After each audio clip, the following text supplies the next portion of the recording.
5 Investigates tonight, tackling a controversial test that has blocked hundreds of recruits across the state from becoming police officers. Investigative reporter Kathy Curran shows us in many cases a wall and a matter of seconds are the end to any chance of a career in law enforcement. 5, 6, 7, 8. Recruits from the Randolph Police Academy put their muscles to the test with push-ups, sit-ups, and laps around the track. But before they even step foot here, they have to pass the Physical Ability Test, or PAT, a timed obstacle course created almost 2 decades ago. And 5 Investigates discovered that crucial test may discriminate against many recruits because of this: a solid 5-foot wall made out of wood. I believe it discriminates against women, qualified women that could come into the law enforcement career. There are many factors that go into being a police officer. Strength is only one factor. Boston Police Sergeant Pam Beasold has been on the job for 20 years. She's speaking on behalf of the Massachusetts Association of Women in Law Enforcement. Aside from strength and fitness, the PAT is supposed to test skills needed for everyday police work.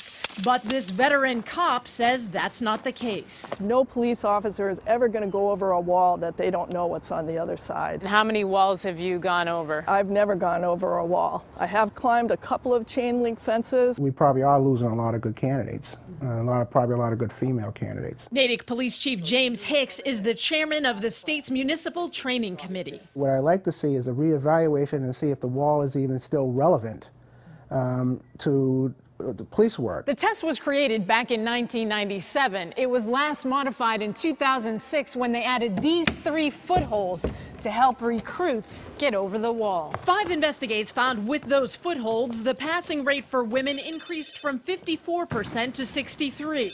But there was still a large gap compared to men.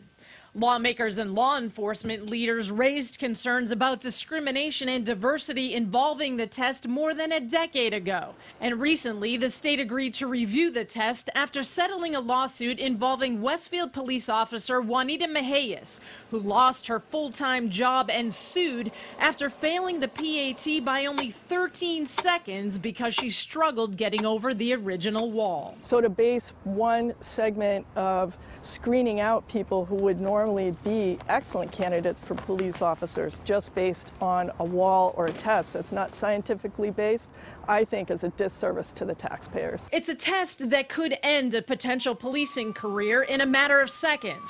And for most who pass it and go on to wear a badge, they're never put through any type of fitness test ever again. And we go back to, why do you have a standard if the standard isn't going to be maintained?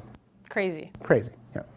In the past 2 years, 53 female recruits have failed the PAT. The entire test is under review right now, and the state tells us they're committed to a test that accurately represents the physical components needed to perform a police officer's job.